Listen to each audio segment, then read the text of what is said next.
Hour of 4:30 having arrived, I will call to order the Finance Committee meeting of Monday, January 5th, 2026, and ask Dave to please call the roll.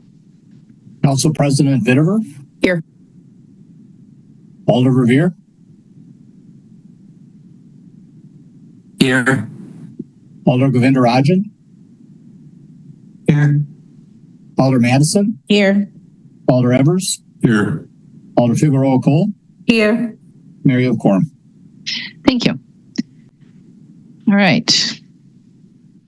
Happy New Year, everyone.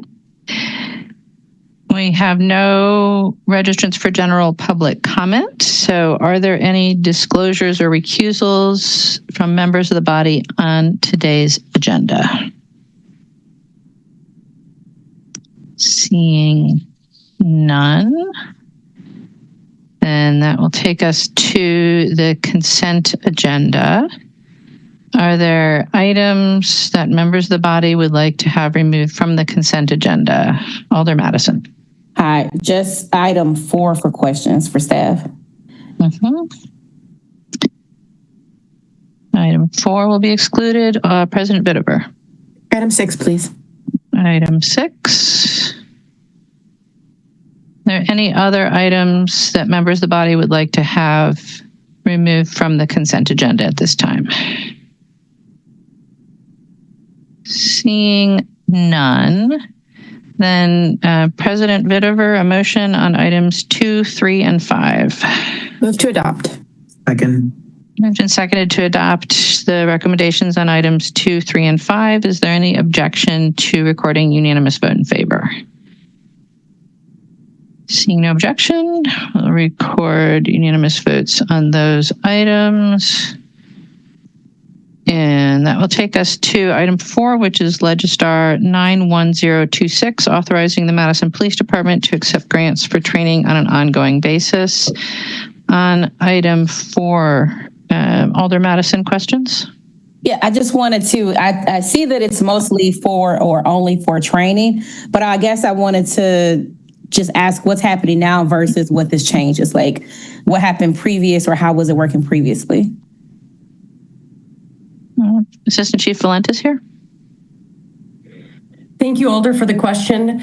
This resolution came out of a situation that arose last year when we had an opportunity for some detectives to attend training out of state for violence against women.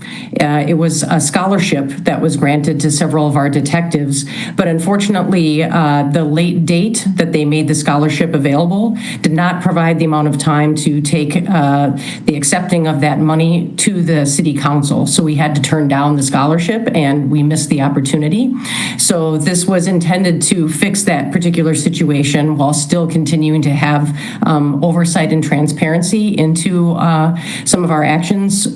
Just to clarify, this is exclusively for training and it would only be in the amounts that's already budgeted, in this case, $50,000. And we would provide a report on all of those activities at the end of the year, much like we do with some of the other monies that are donated in our direction. So furthermore, there would be the opportunity for the city attorney's office to review the accepting of these monies prior to our acceptance to make sure that there was no concerns in that regard.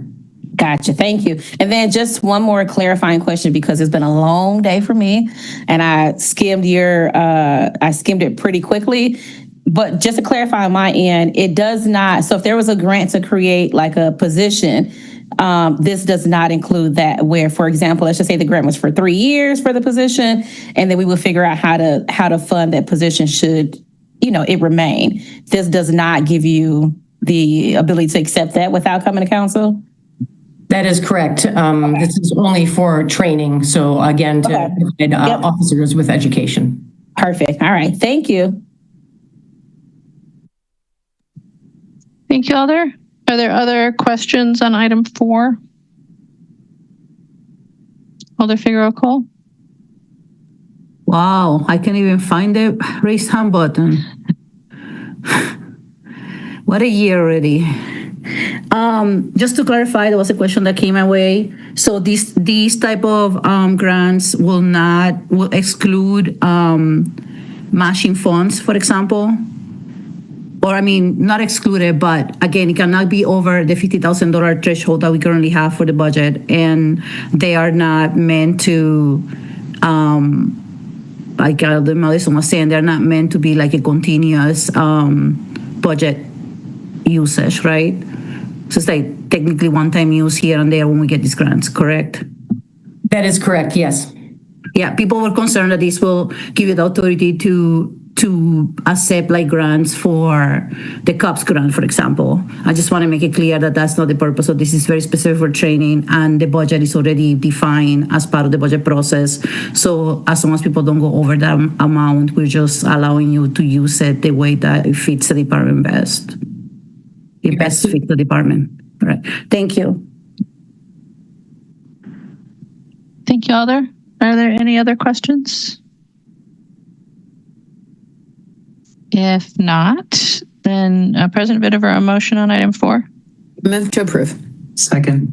Moved and seconded to approve item 4. Is there any discussion?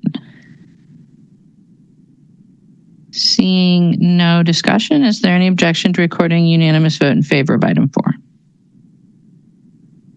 Seeing no objection, we'll record that vote. It will take us to item 6, which is Legistar 91115, authorizing the Department of Transportation to apply for a federal-state partnership for intercity passenger rail grant from the Federal Railroad Administration, and authorizing the mayor and city clerk to sign the resulting grant agreement to accept the grant. On item 6, President Vitiver, you had questions? Yeah, if we could just get sort of a very brief overview of what the grant, if awarded, would do and wouldn't do, and under what conditions, since we don't know that we're going to get passenger rail service to Madison in the next, who knows, 5 years or whatever. So just kind of give us that blanket overview of this.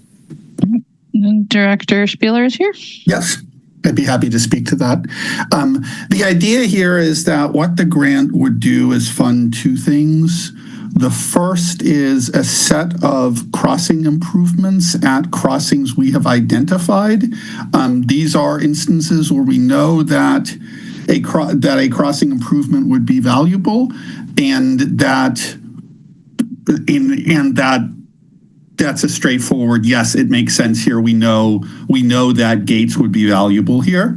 We're looking at things like the frontage road to commercial. We're looking at Milwaukee Street for that. We're looking at Winnebago. We're looking at South Baldwin. We're looking at South Patterson. We're looking at Livingston. So those would be installing full proper crossing gates as well as other safety improvements at those crossings. In addition to that, we would also do a full safety evaluation on all of the at-grade crossings on that route to see which crossings would justify additional safety improvements on top of those. And then if there is funding left over in the grant, go ahead and implement some of those improvements as well. But that would give us a full plan for all of the crossings on the route. These improvements are useful for the current freight trains as well as for future passenger rail service. So the grant has to be for something that would support future passenger rail service, but it doesn't put us on the hook to actually operate that service. That would still be a WSDOT and Amtrak decision to operate that service. And so if I got the gist, only those crossings that you identified would have safety upgrades, but those would also become quiet zones, or not necessarily? A quiet zone generally requires more than an improvement to one crossing. So I would think that any improvements we would do would be the kind of improvements that would support a larger quiet zone. But that evaluation, that study part of this, could also fully identify what was necessary in order to implement a quiet zone. Thank you, Alder Figueroa Cole. Have we identified needs on the route already?